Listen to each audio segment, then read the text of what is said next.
Адолесценцијата е период на транзиција помеѓу детството и зрелоста. Вклучува промени во телото и начинот на кој една млада личност се однесува кон другите. Денес во приказна ќе зборуваме за оваа тема.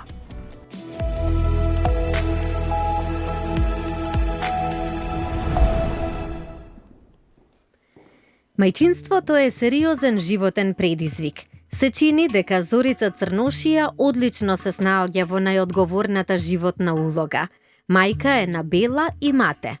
Да се има двајца тинејџери дома е доста забавно и возбудливо, а затворената врата од детската соба всушност ја најавува оваа бурна фаза наречена адолесценција. Почна така, со затворена врата. Јас сметам дека децата во тоа време бараат простор да бидат сами, нели, да не сме ние тие кои што сме интрудери во нивниот простор и време. Не е многу страшно ако тропнам и побарам да влезам, да оставам некој пеглан јалиште или нешто така, ќе ми се даде пристап до просторијата.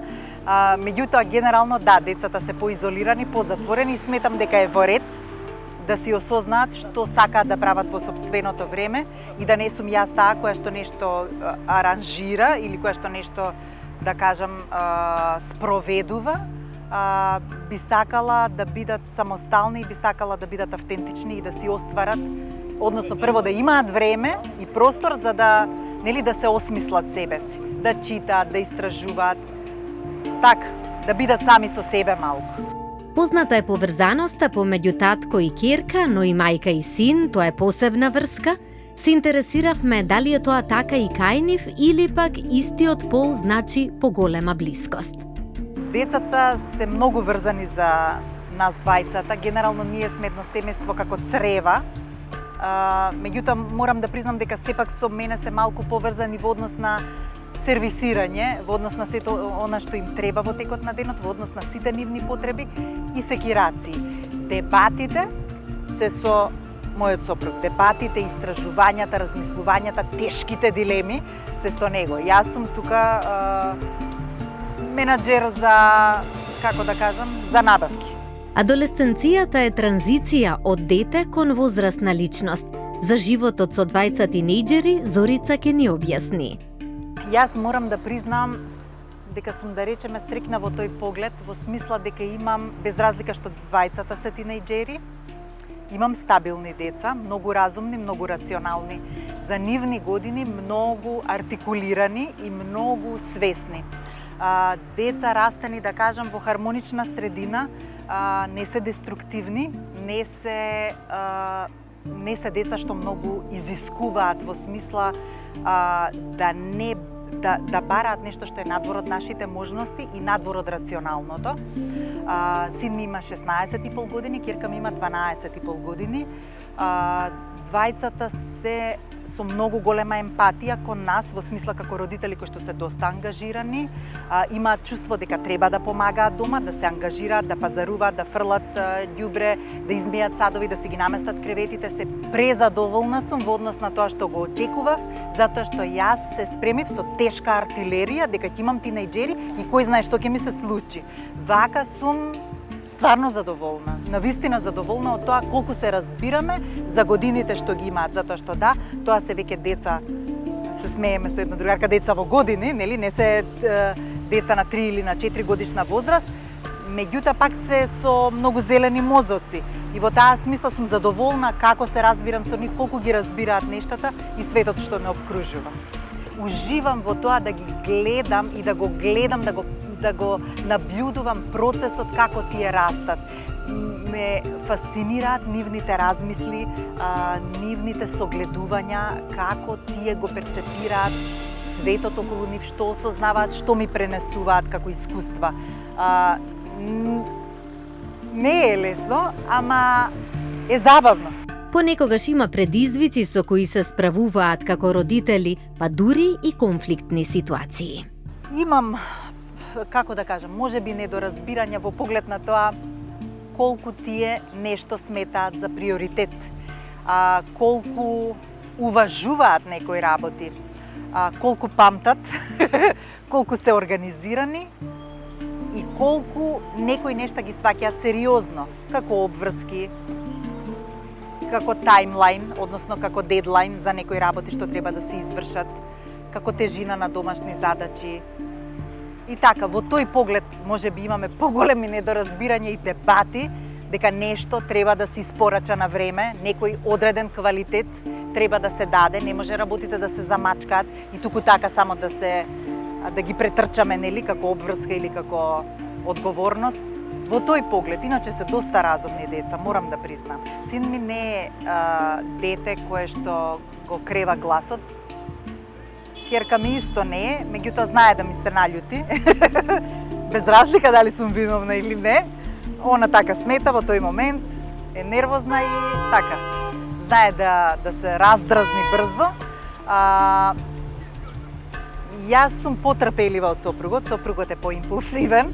Ке се испоразвикаме на брзина, нели? Тука 10 минути, ти ова не запамти, зашто не кажа на време, кај ќе принтам сега, нели? Секакви ситуации, баш утрово имавме една таква.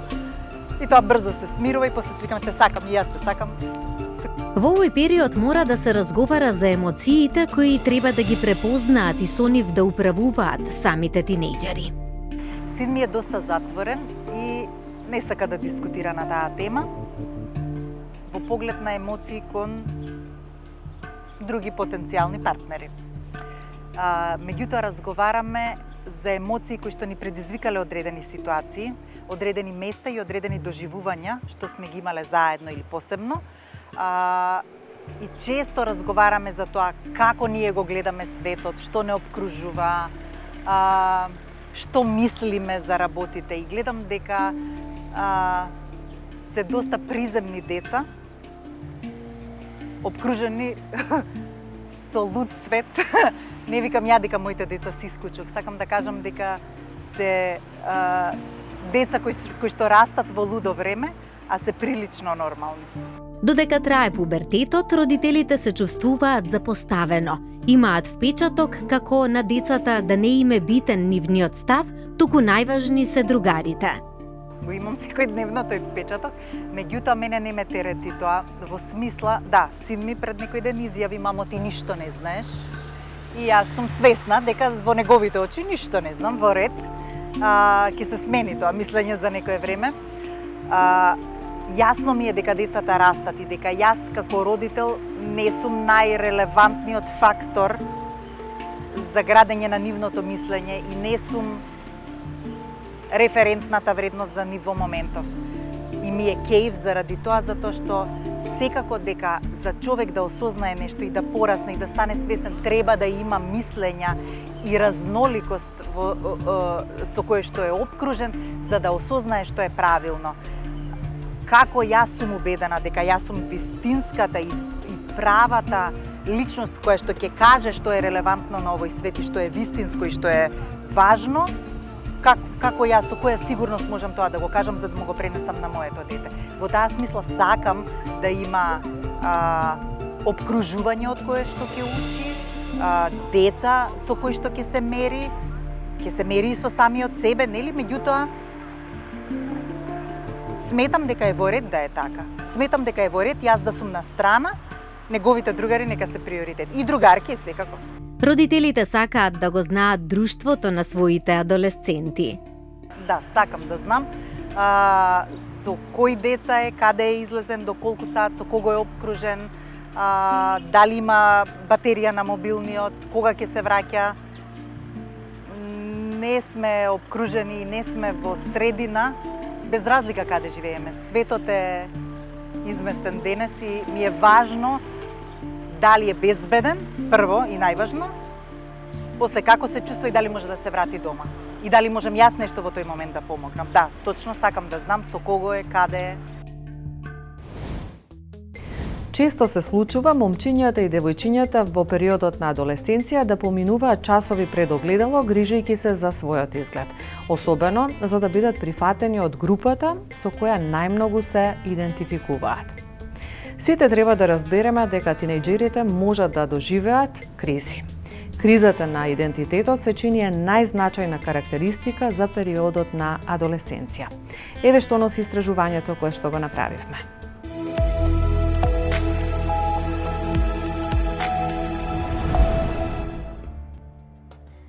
Адолесценцијата е период на трансформација на децата во возрастни. Терминот има латинско потекло кое означува раст и созревање. Периодот на адолесценција најчесто почнува околу 12-тата година и трае некаде до 20-тата година од животот. Овој период уште се нарекува емоционален земјотрес, кој што го погодува не само младиот човек, туку и целото семејство. Тие навистина не можат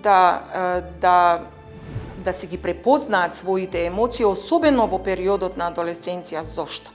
Затоа што тие си се себе си сами центар на внимание, влегуваат во конфликтни ситуации многу лесно со родителите, со наставниците, со возрастните, затоа што на себе си гледаат на поинаков начин, отколку ние што нив ги гледаме. Адолесценцијата е исклучително важен период, затоа што тогаш се случуваат најинтензивните промени, како во физичка и телесна смисла, така и во психолошкиот и физиолошкиот развој на детето. Така, морам да кажам дека тоа е еден многу бурен период, така да овие промени се на неколку различни нивоа. Значи, најнапред се случуваат големи биолошки промени, значи некои растат, некои се стануваат покрупни, некои слаби, значи понатаму освен тоа хормоните многу работат, значи пред се тие физички и физиолошки промени се во прв план кои стануваат видливи и веднаш после тоа и тие психолошки промени кои најмногу се одразуваат во тој емотивен дел и понатаму во она следна бунтовност преку емоциите, ставовите, размислувањата, предрасудите и сето тоа кај нашиот тинејџер, адолесцент, посебно во едно вакво немирно време, создава една голема револуција во која што морам да признам се бориме сите заедно да им помогнеме. Промените кои на адолесцентите им се случуваат во физичка и телесна смисла се видливи и очекувани, поради што и лесно се воочуваат. Па така кога ги препознаваме, најчесто не представуваат основа за стравови, неразбирање и грижа на родителите и возрастните. Но психолошките промени кои се манифестираат со различни облици на однесување на адолесцентите често остануваат непрепознатливи докрај и погрешно се етикетираат како невоспитаност, безобразие или разгаленост. Многу физички, сексуални, когнитивни, социјални и емоционални промени што се случуваат во ова време може да донесат конфликтни ситуации и анксиозност како за децата, така и за нивните семејства. Разбирањето на различните фази од овој период на секој млад човек може да влијаат врз развојот на неговата личност. Битна е нивната соработка да биде континуирана, да биде постојана, ако сакате и подлабока, попродлабочена. Зошто? Затоа што се она што се случува кај детето, кај адолесцентот во неговиот дом, во неговото обкружување и во училиштето, доколку родителот и наставникот на сите тие моменти обрнуваат доволно внимание и ги споделуваат едни со други, дотолку полесно ќе бидат во иднина да се детектираат сите евентуални проблеми кои што ќе произлезат од евентуалното примерно или непримерно однесување на адолесцентот. За да знаат до каде е границата, каде и што е она што е добро и до каде може да одат и што е она што воопшто и секогаш тоа ќе го знаат ако им ги предочиме последиците. Не им велиме најчесто не ова или објаснуваме, образложуваме, но мора да ги се свесни за последиците. Веќе се на таа возраст каде што мали нешта може да донесат до драстични последици. Свесноста за последиците доведува да се освестите и вие самите, од самите постапки, од сето тоа. Сите треба да разбереме дека младите луѓе во периодот на адолесценција можат да доживеат кризи. Адолесценцијата е трауматично време. Родителите може да се чувствуваат збунети и фрустрирани во комуникацијата со тинејџерот. Но најнапред треба и родителите добро да ги обучиме како и што и како да им придат, бидејќи на тие тинејџери пред се им треба доверба, им треба поддршка, а исто така и критика, но не критика како што ние милуваме и умееме да ја дадеме. Криза на идентитетот се чини е најзначајна карактеристика за адолесценција. Родителот мора да разбере дека периодот на пубертет е исклучително тежок и за детето, бидејќи тоа поминува низ многу судири. Она што на детето му е најпотребно во овој период од родителите и од другите возрастни во опкружувањето се љубовта, поддршката, охрабрувањето, топлината и правилното насочување. Сакаме да разговараме со децата, односно јас кога разговарам, тука се присутни наставници, исто така и со наставниците.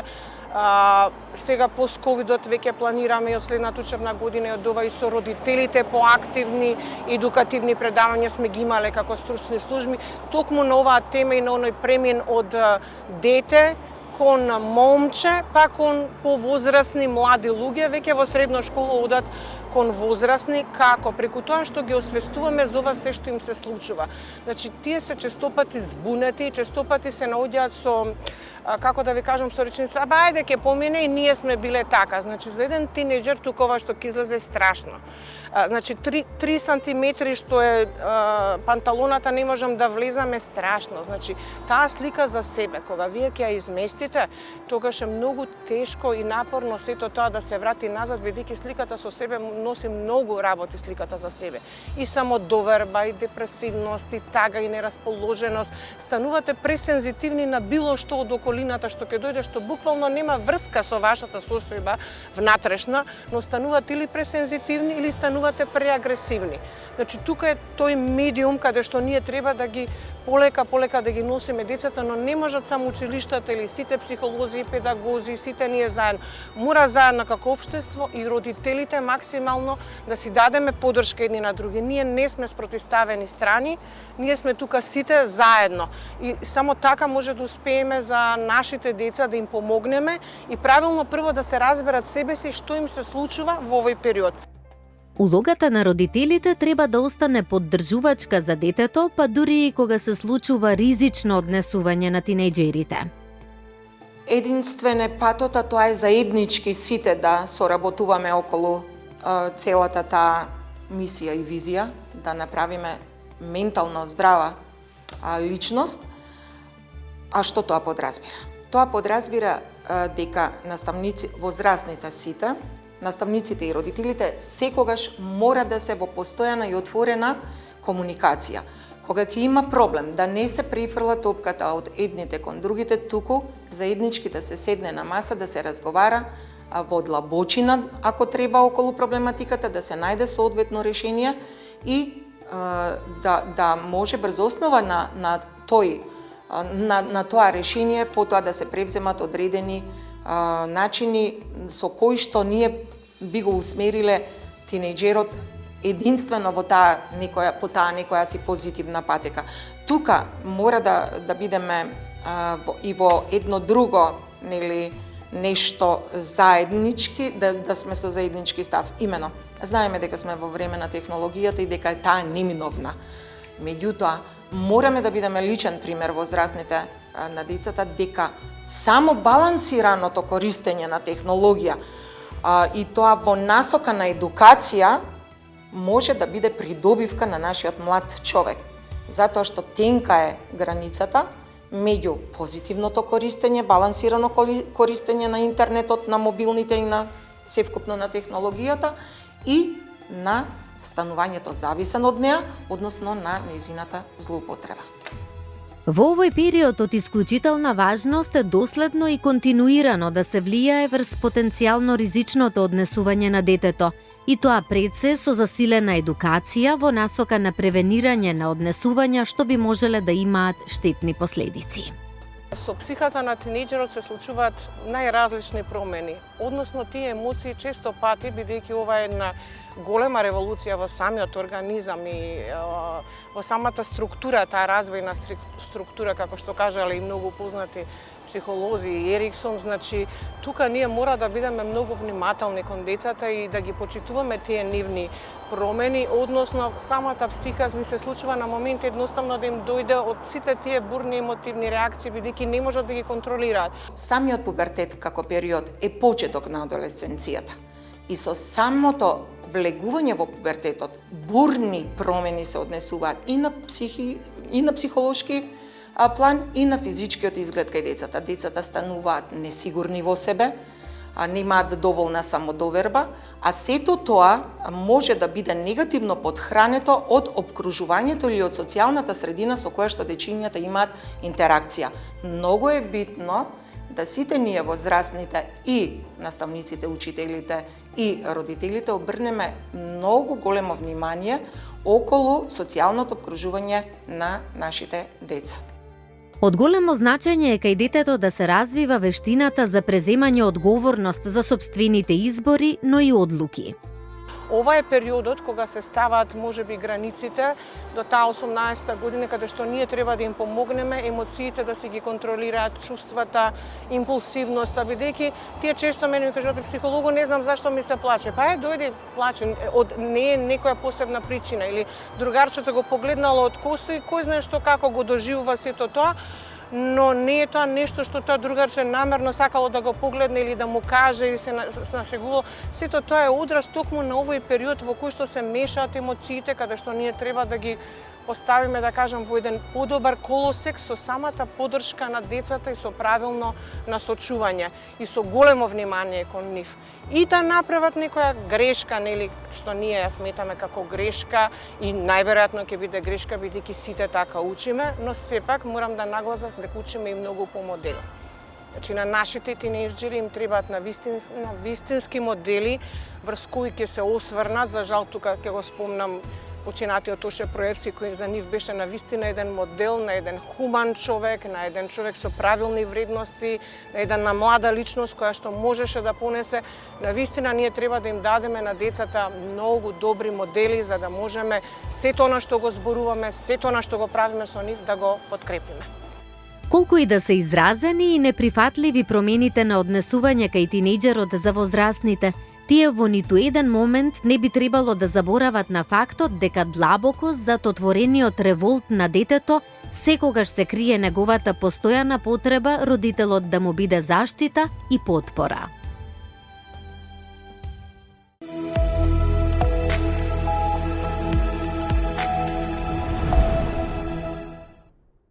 Адолесценцијата, кога таа започнува и зошто е таа важна за младите и нивниот развој? Таа адолесценција предизвик е и за секој психолог и за секој стручно лице кое стапува во контакт со адолесцентите и со нивните семејства, со средината во која што тие живеат. Започнува некаде околу 11-12 година. Започнува со еден интензивен и брз хормонален развој. Променливоста на биолошки план е една од првите показатели, нели, дека почнува да се млади, односно детето да се соочува со промени кои што понатаму стануваме свесни дека се оние пубертетски промени или промени во таа адолесценција. Но секако нив ги следат и промени во однесувањето, промени во зборувањето, промени во размислувањето. И морам веднаш да споменам за семејството кое што заедно со својот адолесцент ги следи сите овие фази и промени, е во една голема недоумица како да се справи со тој интензитет, со тоа бурно реагирање, со таа променливост од утро до вечер, нели, кога во зависност од тоа како се чувствува адолесцентот, како семејството да ги амортизира своите образци на однесување за да може да му помогне. Инаку фазата кога семејството има адолесцент ја нарекуваме семеен земјотрес и не случајно е тоа така во системската и семејна психотерапија, затоа што навистина е како земјотрес. Не знаеме кое време, од која страна ќе наудри и со колкав интензитет сето тоа ќе се случи. А всушност, како семејни терапевти ги обработуваме темелите, односно снагите, резилиенците кои семејството ги има, за да видиме колку е тоа подготвено да се справи со овој потрес кој што го очекува. Колку во таа насока е важно улогата на родителите да не бидат тие кои што ќе контролираат, кои што ќе бидат јас кажувам сега, јас мораш да ме слушнеш, туку треба да се смени односот и да биде ајде да разговараме кога ќе може да разговараме, колку во таа насока треба да ги разбереме децата дека се во една состојба во која што се некаде измеѓу, не се ни личности, а не се ни веќе деца. Токму така, не се деца, не се ни возрастни, за да може да ги препуштиме сите тие, да речем, карактеристики да сами одговараат со нив. Именно зборуваме за период во кој што се редефинираат многу семејни вредности, затоа што една од главните задачи на адолесцентот е да излезе, односно да почне да излегува надвор од семејството. Како ќе почне повеќе надвор да се движи кон средината, тој ги преиспитува семејните образци или семејните вредности кои до тогаш растеле и се развивале кај него и на кои што семејството го подучувало, и почнува да воведува едни нови начини на однесување, на размислување и воопшто на вредносен систем кои што до тогаш за ова семејство биле непознати. Колку повеќе ги зајакнуваме стегите, односно колку повеќе ги воведуваме границите на семејството во една ригидност, толку поголема тешкотија му правиме на нашиот адолесцент, бидејќи не може да се пронајде себе си, не може да го изгради личниот идентитет и интегритет ако не го споредува со надвор. Средината, врсниците, воопшто надворешното обкружување се клучни во формирање на таквиот идентитет и интегритет на личноста. Некаде во доцната адолесценција или во преминот кон млад возрасен, ќе очекуваме да тој ги дефинира својата личност, да оформи еден идентитет, една дефиниција која понатаму ќе го следи во животот. Велам, контролите се многу честа појава кај нашите семејства, кога родителот исплашен од тоа што адолесцентот ќе му донесе дома или како ќе го насочи неговиот пат, воспоставува едни граници во кои смета дека ја одржува контролата, но веројатно и недоволно е свесен родителот за тоа каков бунт прави кај своето дете, кај својот адолесцент, затоа што му невозможува да израсне, да се развива онака како што навистина треба. И тука е приказната за воведување на некаква флексибилност на тие граници. Ние ги практично и ги учиме родителите да им помогнат на своите адолесценти токму преку разговор за тоа што ново научиле, што е тоа што ги восхитува од надворешниот свет, што им се допаѓа, што не им се допаѓа, дали ги гледаат можеби ризичните однесувања на врсничката група во која што се впуштаат младите. За жал, нели во адолесценција се најприсутни оние почетни контакти со зависности, со алкохолизам, со можеби деликвентно однесување и така натаму. И така натаму, веројатно се е она што е ноќна мора за еден родител. Но велам, без воспоставување на соодветен контакт и познавање на сопственото дете кон што цели или кои се неговите амбиции понатаму во животот, не можеме само со затворање и силна контрола да го заштитиме од надворешниот заканувачки свет. Колку во оваа насока е важен разговорот како можност да се споделат искуства од, например, времето кога родителот бил во истиот период? Колку, например, таа поврзаност низ разговор ќе биде корисна за воспоставување на една врска, нова врска? Тоа се богатство од искуства кои не сум сигурна дека многу често ги користиме, особено не денес кога ги прашувам родителите како беше кога вие бевте адолесцент. И тие прво што одговараат е да, ама тоа беше по различно време. Моите немаа вакви грижи како што имаме ние денес, не беше нели ваква заканата од модерниот свет како што е сега. Меѓутоа, знаете, семејствата на исти или сличен начин ги поминуваат овие фази, без разлика на тоа кое е времето или како средината ќе се наметне. Разговорот, повторно ќе кажеме, клучен и неопходен за да го запознаеме нашето дете и да видиме колку е тоа сигурно со самото себе и колку е неговата самодоверба присутна и колку знае што е тоа што го вреднува и го сака. Имено, ако не се впуштиме во разбирање на адолесцентот, веројатно ќе се впуштиме во критика, во забрани, во потиснување или негирање на се тоа што адолесцентот има потреба да го направи и на тој начин му помагаме да формира еден негативен идентитет за себе или по негативна спрега да почне да го добива тоа што навистина му е потребно и сака да го добие. Тоа е развоен процес од кој што не можеме да го лишиме детето. Бунтовништвото е многу изразено, нели, ако не може по-добро, тогаш ќе тргне по-лошо да го оствари тоа што го сака. И овие механизми не биле напознати во минатото. Затоа велам, богатството е во искуствата кои што ги имаме, меѓутоа најчесто нели родителите на овие родители кои сега ги имаме тука не се присутни за да кажат како тие се справувале, меѓутоа ги враќаме на оние јаки снаги кои семејството тогаш ги имало. Да речеме, кога ќе дојдеше подоцна од излегување, како твојата мајка реагираше на тоа и дали имаше забрана дека следниот ден треба 15 на минути да дојдеш порано или не смееш да излезеш следниот месец. Или зборуваме за таа ригидност ако постои. И сега имаме различни одговори, меѓутоа ги смирува и самите родители кога ќе успеат да го наслушнат да ја наслушнат таа неизвестност кај сопствените родители кога самиот тој бил адолесцент и кога ќе се потсети дека и на нив тогаш не им било сеедно, имено со тоа помагаме да се нормализира чувството кај родителот дека да, ова е таков период кога сме постојано под некаков земјотрес. Меѓутоа, многу е смирувачки фактор кога ќе успеат да се уверат во добрите намери на својот адолесцент, на своето дете и ризиците да ги сведат на минимум. Велам да ги сведеме на минимум затоа што никогаш не можеме да бидеме нели сигурни дека нема да постојат ризици, но барем да сме сигурни во нашето дете и да знаеме што тоа прави и колку е свесно дека тоа што го прави ќе донесе некакви одредени последици.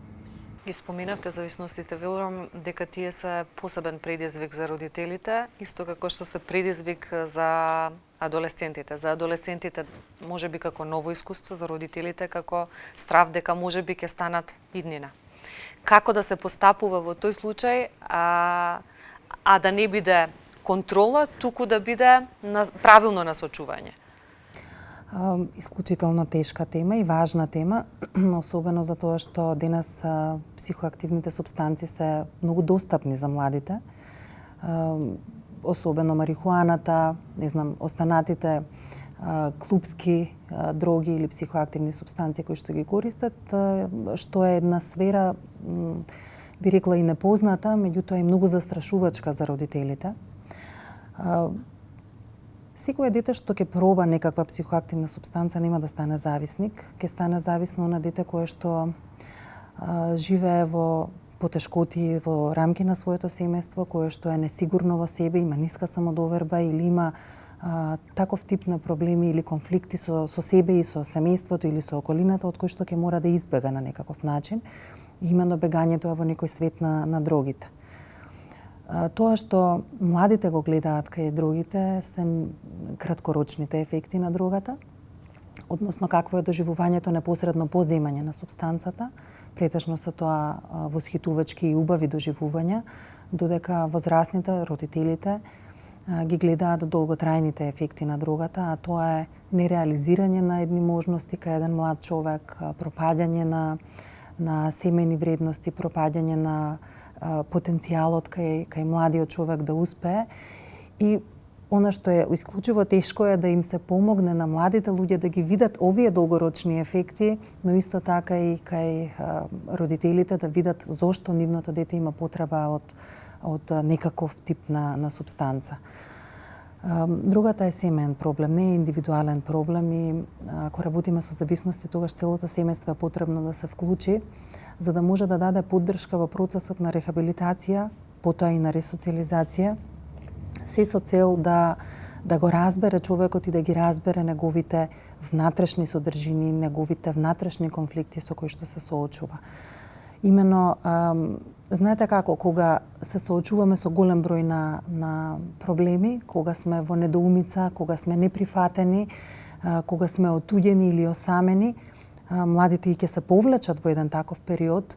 Социјалната изолација е многу често присутна пред да влезе зависноста или да влезе психоактивната супстанца на дневен ред. И во таквата една состојба, кога не може да изгради некоја слика за која што мечтаел дека сака да ја изгради или за себе, другата наеднаш ќе ги реши сите тие проблеми. Затоа што единствен проблем станува зависноста, односно дрогата, а се друго исчезнува. Така и за семејството, така и за младиот кој што почнува да користи дрога. Сега, велам, не е лесен процесот психотераписки во работа со зависностите, затоа што покрај тоа што треба да ја стабилизираме употребата, односно да ја оттргнеме употребата и да влезе во некаква абстиненција лицето кое користи дрога, сепак е потребно да истовремено работиме на сите овие образци кои што придонеле да еден млад човек се чувствува нереализиран, отуѓен, отфрлен, без да припаѓа никаде. А ако не припаѓа никаде, најлесно ќе припаѓа во некаква група која што се идентификува со една своја карактеристика, да речеме посилна или поинтензивна, а другата е навистина моќна во тој поглед. Колку временски трае адолесценцијата? Поминува ли низ различни временски периоди, фази? Дали некој е поинтензивен, дали некој е помалку интензивен?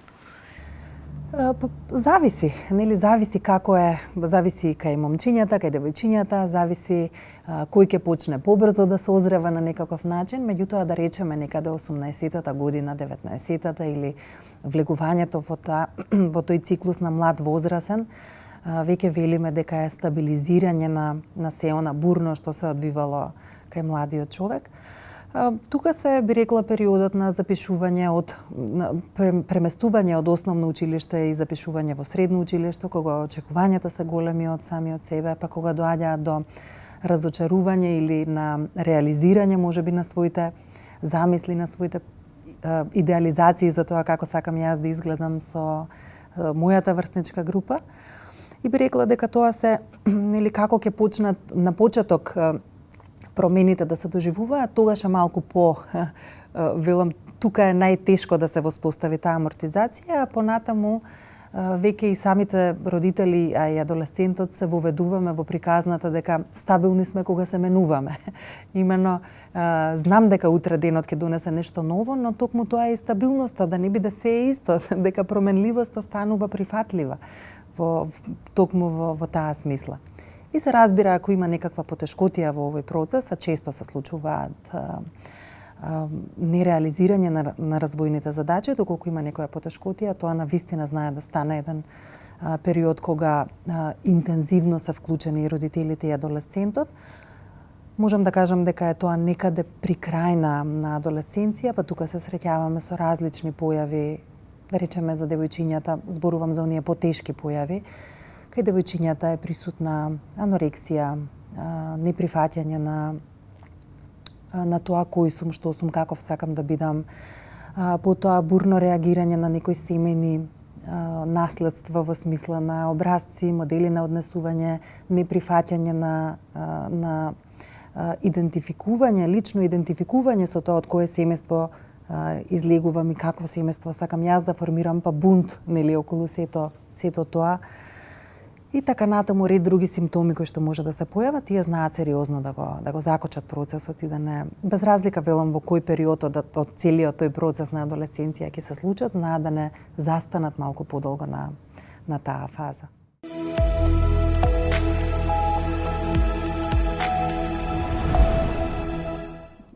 Ало Бушевко како сервис достапен за децата и младите 24/7. Најчесто се јавуваат, особено последнава година со годишниот извештај за 2022 година, менталното здравје ни е тема која што е најзастапена и практично тука доаѓаат поплаките како булизирање во училиштата, нарушени семејни односи, се појавува и синдромот на отуѓено дете поради тоа што нели после бракоразводните постапки еден од родителите ја прекинува целосно врската со детето и тука доаѓа до практично отуѓување на самото дете и секако интеракцијата во самите училишни и образовен процес во кој што имаме нарушени комуникации и со самите врсници, меѓутоа и за жал и наставници и деца. Во пубертетот како развојна фаза во суштина се случуваат големи промени и на физички и на психолошки план, а емоциите ни се практично важен дел од човековата природа кој што ги чувствуваме уште од самото раѓање. Така што во однос на многу важно за децата во адолесценцијата и во периодот на пубертетот е да знаат како да ги препознаат своите емоции и како да управуваат со нив. Затоа е многу важна и самата вештина на емоционална свесност, која што ни помага и ни кажува практично што сакаме, што не сакаме и како да се справиме со тоа. За почеток, она што може да го направат самите деца и тинејџери е тоа што можат да не се осудуваат првенствено на самите себе си зашто се чувствуваат така, затоа што имаме и позитивни и негативни емоции и тие се сосема нормален дел од човековата природа. Кога ќе знаат и кога нема да се осудуваат дека зошто јас во даден момент се чувствувам сакано или тажно, тогаш се освестува моментот на емоционалната свесност, каде што понатаму треба да самите деца треба да си го оценат чувството до која мера нели влијае кај нив и секако да разговараат со своите најблиски за да можат нели да научат како да се справуваат со тоа. Практично со самото дојавување и јавување кај нас на Ало Бушев по телефонот за деца и млади, ние првенствено се фокусираме на разговорот да биде место кое што ќе е во доверба, за да можат, нели, кога некој се чувствува сигурно и има доверба, тогаш може да го сподели она што го мачи. Понатаму изнаоѓаме заеднички решенија и дискутираме во која мера е емоцијата застапена, кој е причинителот на самата емоција и понатаму како би можело самите нели да се справат. Секако доколку има потреба им ги советуваме и да се обратат на психолог или на психотерапевт, секако во соработка и со родителите. Најчестите стравови, па генерално се тука училишните достигнувања, понатаму физичкиот изглед, секако кај оние поголемите тинејџери од 15 до 18 години имаме и стравови дали ќе бидат прифатени во самата околина, во друштвото, како ќе го изградат идентитетот, дали ќе одберат соодветната професија, но се разбира дека ние сме тука и сме отворени постојано за да можат да им помогнеме, да им пружиме поддршка во соочувањето и справувањето со овие стравови. Би рекла наједноставно со прашањето како си. Затоа што многу деца неретко се прашуваат како се. И кога ќе го прашаме самото дете како е, тоа добива, повторно ќе кажам, на сигурност и на безбедна средина во која што може да го и раскаже својот проблем. Секако разбирањето, поддршката, покажувањето на грижа, емоции, заедничкото изнаоѓање на решенија се само дел од начините на кои што можеме да им помогнеме, па и заеднички активности. Секако не треба да им даваме конкретни решенија, затоа што тоа би имало само дополнителен негативен ефект, меѓутоа секако како поддршка нормално е сме тука. Како родители, мора да разбереме дека периодот на пубертетот е исклучително тежок за сите, но многу поважно за детето, бидејќи тоа поминува низ многу судири. Она што му е најпотребно на детето во овој период од родителите и од другите возрастни од опкружувањето се љубов, поддршка, охрабрување, топлина и правилно насочување.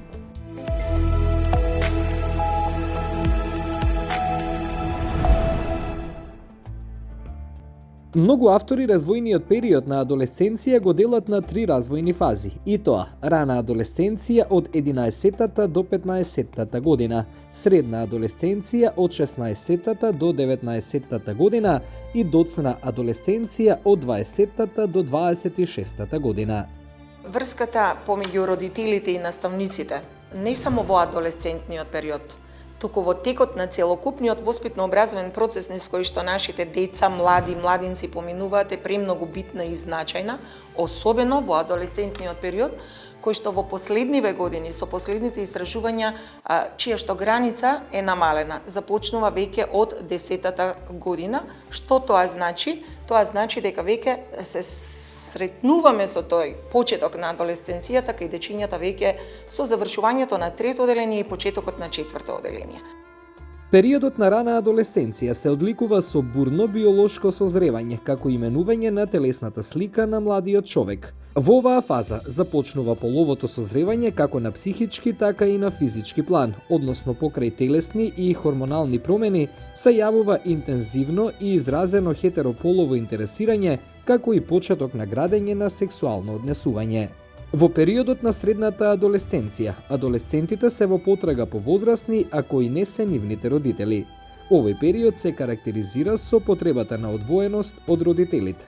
Адолесцентите почнуваат со резерва да ги примаат советите од родителите. Пред се само ако ги почитуваме и ги разбираме и пред се ако и ние како модели, родители, наставници, општество негуваме вистински хумани вредности без предрасуди и без стереотипи. Без оглед на тоа што и да му се случува на детето, без оглед на тоа како да кажам сега ваков си, таков си, носиш црно, носиш бело, тоа е најмалку важно. Важно е детето да е здраво, да гради здрави односи и сето она што му се случува да го преработува на најдобар начин. Пред се прво со родителот, а тука се и во доверба оддаленските раководители, ние како стручни соработници, лица од доверба можеби што му се најблиски и секако заборавив да спомнам, многу е важна улогата на врсниците. Значи во ова сакаат да бидат соврсници, си бираат своји врсници, не само според тоа која игра ја игравме, највише сакам, него според интереси, и затоа мора да се внимава и на тие врснички групи и да се предочуваат последиците. Не да им забрануваме, сега ти нема да играш со Бетик, играш со Мирак, играш со Трајче и така натаму, него едноставно да се предочува кои се последиците од одредени однесувања. Само тогаш можеме да знаеме дека и да одиме во правилна насока како децата да ги изградиме во здрави личности. Не често, туку премногу често знаат да се случат и тоа ние велиме од неоправдани причини. Секоја причина се гледа од сите страни. Има и од оправдани причини и од неоправдани кои што се надвор од моќта да децата ги контролираат, односно адолесцентите. Зошто? Повторно ќе го спомнам социјалното обкружување, кое што негативно влијае на нашите тинејџери, на нашите адолесценти. Но во такви случаеви, кога ќе дојде до конфликтни ситуации, како наставници, како родители, како стручна служба и цел менеджмент во училиштата, се трудиме да најдеме заедничко решение повторно помеѓу пред се родителите и возрастните во присуство на тинејџерите, каде што се става проблематиката на маса, каде што честно и отворено се разговара за сето тоа, каде што настанатиот конфликт или проблем, ако сакате да го наречеме, кој што ние сега се трудиме да го нарекуваме како предизвик, пошто многу поедноставно звучи отколку грубото укажување дека е тоа конфликт или е проблем, го разгледуваме од сите страни. Го првен детерминираме, го идентификуваме, го анализираме и се трудиме да ги ослободиме тинејџерите и адолесцентите, се извинувам, да се искажат секој својата страна, па потоа да се држиме само до фактите, тргајки ги јасно на страна емоциите и вредностите, затоа што не смееме во тој момент на разрешување на било кој конфликт нив да ги замешаме. Во периодот на доцна адолесценција, од адолесцентот се очекува да го оствари потполното доживување за себе си, да го оформи и зацврсти сопствениот идентитет, да го прифати својот телесен изглед, да се прифати себе си како лице со одреден пол и со дефинирани сексуални интересирања. Биолошките промени директно влијаат врз промените во физичкиот изглед, уште од самиот почеток, забрзаниот раст и развој на телото и сексуалното созревање. Родителите и професионалците, наставниците, советувачите мораат да знаат кои промени се нормативни, кои спаѓаат во ран или доцен физички развој, со цел да му помогнат на адолесцентот подобро да се подготви за многобројните промени кои се случуваат во оваа развојна фаза. Еден од начините на кои што можеме да помогнеме е насочувањето на нашите деца, на нашите ученици кон спортувањето. Бидејќи лично сметам, дека спортувањето е наједноставниот, најсилниот и најдобриот начин за филтрирање на нивните емоции, за канализирање на нивните емоции и за полнење на нивниот дух со позитивна енергија. Тоа беше се што ви подготвивме во ова издание на Приказ. Наверуваме дека поуките кои ги донесовме ќе ви помогнат полесно да се справите со земјотресот кој ви се случува дома во периодот на адолесценција. Довидување!